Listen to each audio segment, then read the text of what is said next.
This happened when I was 13 years old with my younger sister.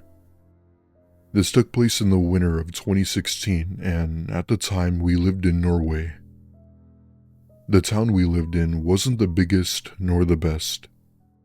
It was a small little town outside of Bergen that was barely visible on a map. You'd maybe have a few houses, some local shops, and a small police/fire department. Just imagine a Christmas village with a very low population with not much to do. Other than that, it was a frozen wasteland. One day, my mom had asked me if I could take my sister down to the lake to go ice skating. Since I wasn't doing anything that day, I agreed, as it wasn't anything too special. It was just a small lake on the other side of town that froze up for the winter. When we got there, there were about maybe 5 other people there skating around the lake. I helped my sister put on her skates and guide her across the ice while teaching her how to skate. Ice skating wasn't my thing, but my sister loved it, and hey, that's what a big brother does. We skated around the lake for a good hour or so before the sun eventually started to set and everyone started to go home. I tell my sister that it's time to go, but she insisted that we stay just a little bit longer. Being annoyed, but obviously supportive, I hesitantly agreed and sat down by a nearby bench to watch her. At one point, I'm on my phone when I look up and see my sister looking at the direction of the woods. I skate over to her and ask her what she was doing. She then points in the direction of the snow by a few trees, saying that there was someone over there. At this point, the snowfall was heavy, but I could just make out the shape of a person peering from behind a tree. The second he sees me, he then turns around to seemingly hide. I tell my sister that it's time to go and grab her hand to head back home. As we're walking, I turn around to see the man now emerging from behind the tree and begins to follow us. Not wanting to scare my sister, I tell her to walk faster and to not look back. All the while, she was asking questions about who that man was, to which I didn't know. Every time I looked back, he would always be following us while keeping a proper distance. It eventually got to a point where I turned around and yelled at him to stay the hell away from us. He seemed intimidated by this and reluctantly went back into the woods where I didn't see him. Unfortunately, however, it didn't end there, and this is perhaps the most horrifying part of the story. We walked for about a good minute, still checking back to make sure he wasn't following us, when we hear from the woods a blood-curdling scream. Looking back, it kind of sounded like the scream of a woman as a desperate cry for help. At this point, my sister starts crying, and I carry her while basically running back to the house. My mother had been waiting by the front door where I had explained the situation. This made my mom worried sick and called 112, which is the number used for police in Norway. They arrive at my house, and I give them a report on what I had seen and heard. It was later found that police had gone into the woods by the lake, but had seen no man or woman, even with canines. Till this day, it's one of the most terrifying things that's ever happened, especially due to the fact that we have such low crime rate. Crimes in Norway were rare, meaning bad things don't happen here. Never mind the town I lived in. I guess scary things really can happen anywhere.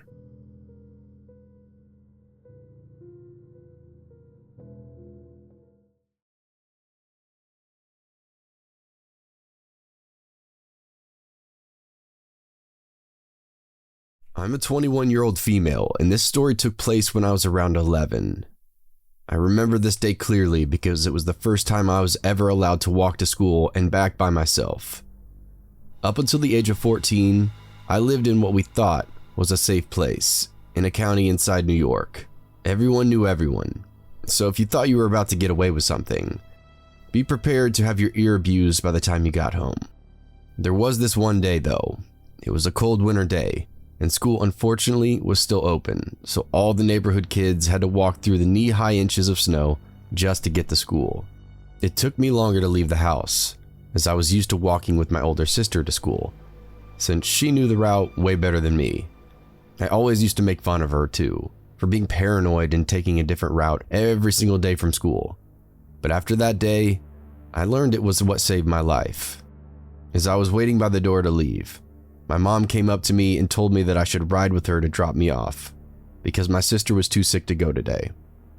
Being a brat, I made a big deal about walking by myself because I was almost 12 years old, and all my friends' parents let them walk alone. She looked at me for a while, then told me to make sure I pay attention to cars. I got hit by a car and almost died when I was 9, so that worry showed on her face and was well warranted. I hurriedly nodded and then headed out the door to go to school. My sister didn't like to dilly-dally, so she was always in a rush to get to school early, but seeing as it was just me this time, I thought it would be a good idea to take my time. I would play in the brown slush that was left on the side of the road, and even make funny-looking snowballs to see how far I could throw them. Halfway to school, I noticed a white van following close behind me. Being the playful child I was, if I had not been bending down to make another snowball, I wouldn't have noticed it slowly creeping up the street. I told myself secretly I was just being stupid, but just continued more hurriedly to school. Once I got to school, I took a quick glance over my shoulder and saw that the van was only a few feet behind. It wasn't until I was on school grounds that it drove away fast by me. I thought that would be the end of it, but throughout the day, when I would stare out the window, that same van would still be there. I just assumed it never left and parked.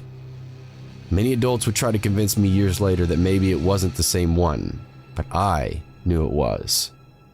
This van had a bright yellow smile emoji sticker on it, and I couldn't see who was inside the van because of the tinted glass, and I knew that they could see me. It was now the end of the day, and I really wasn't ready to go home.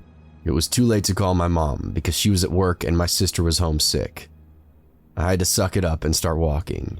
I tried to blend in with a group of kids, but most of them were car riders, and the others didn't live near me. Remembering what my sister told me, I took another route home. I didn't memorize this route clearly, but I decided anything was better than being spotted by that van. I made it to my main street, but realized my mistake was much too late. The route I took led back to the main street where I walked to school. Hidden behind a row of cars was that same white van with the smiley emoji sticker. I tried to stay calm and walk past, but once I heard the van door open silently and then click open, I ran. I could hear the rush of 2 pairs of heavy footfalls behind me. They were getting closer, so I did what any normal kid would do. I cut corners. I cut into someone's backyard until I was directly in sight of my house, and then forced myself into the thick snow to make it to the front door. My heart was racing. Not because I was running, but because I could still hear them behind me. I made it to the door and banged on it with all of my might until someone came to the door. My sister looked confused, but one look at my face and she pulled me inside and locked the door.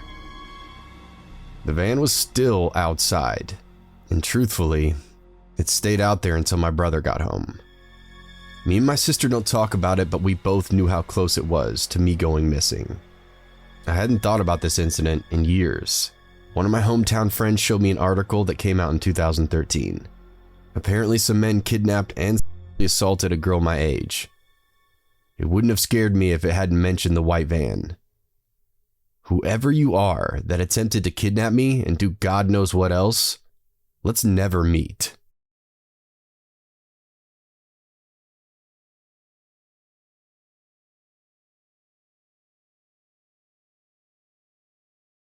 My name is Jack, and this took place in the winter of 2018 when I was a junior in college. Every winter, my family and I took a long road trip up to my grandparents' cabin and would stay there for a few days. My grandparents owned a really nice cabin, so whenever we were invited, I got excited. The only con was that they lived 2 states away from us, so the car ride would be a hassle. On the first night of December, we arrived during the night and rushed inside due to the extreme cold. Mind you, this was in a rural part of Minnesota, so the weather froze our asses off. Walking into the cabin felt like walking into a cozy oven, which was a huge relief. We ate dinner, catched up on things, and later went to bed. Seeing as this was a 2-bedroom house, I got the downstairs couch while my grandparents shared their room and my parents got the guest bedroom. While the couch wasn't a bed, it was still pretty comfortable due to the fact that it was huge and full of pillows. I'd say I fell asleep for a good 3 hours or so when I for some reason wake up.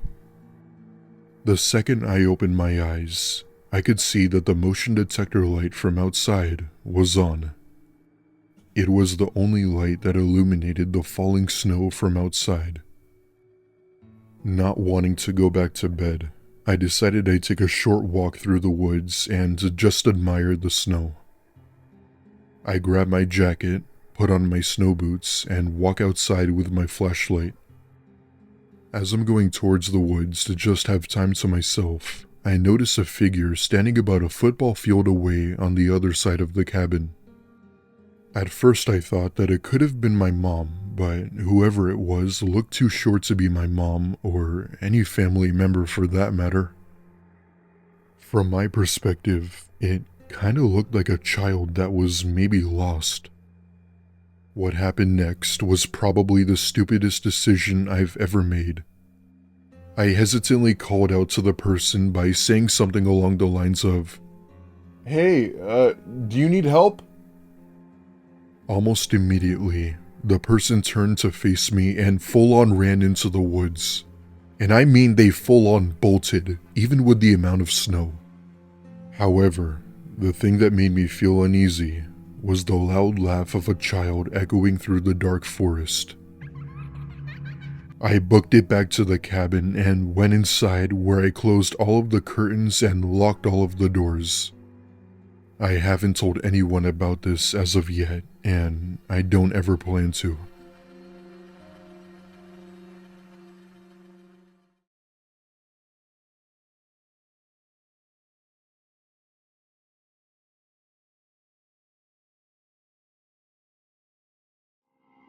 Not as freaky as the other stuff on here, but here's my contribution. I go hunting in southern Illinois on a property that my family owns. The place is my second home, and I've spent countless hours exploring all around and every inch of it. Caught all the fish in the area, hunted every legal game, and spotted the rest.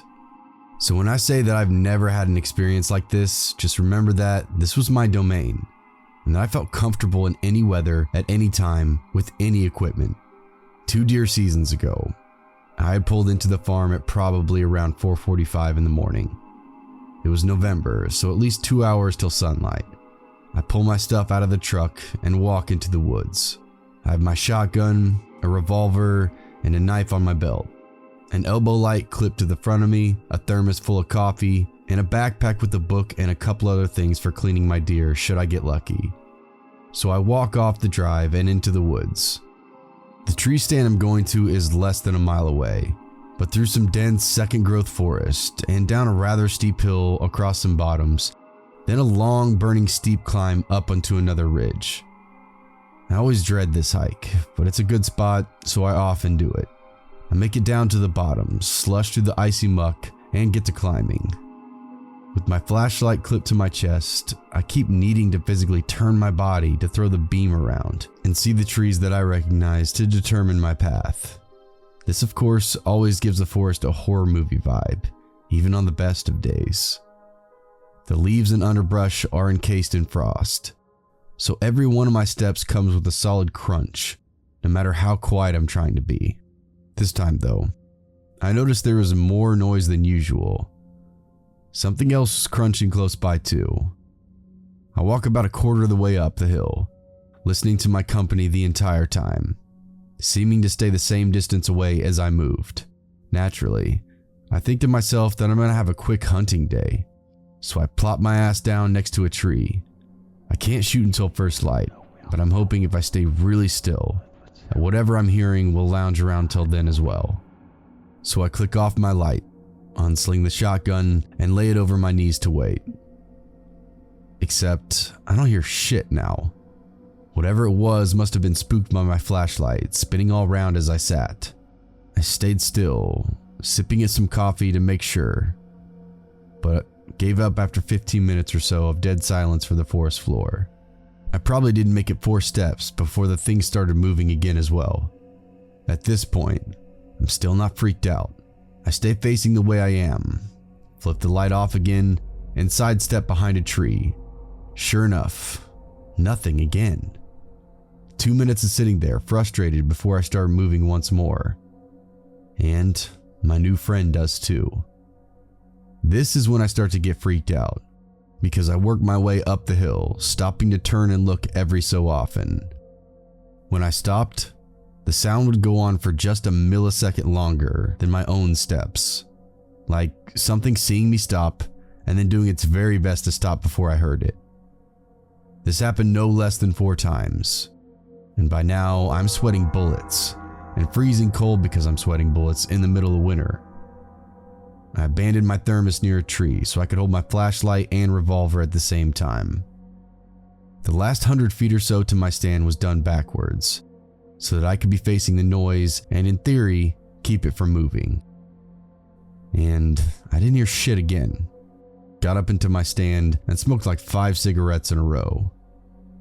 It gave me a sense of security being up in that tree behind camouflage.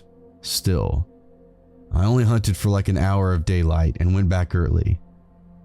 I haven't told my family about it because they probably wouldn't believe me, but damn, it was freaky. The sound, and when it decided to happen, felt very human, which it likely was, as poachers and trespassers would occasionally wander onto our property. Still, ever since then, when I go hunting, I'm much better about letting people know where I'm going and for how long.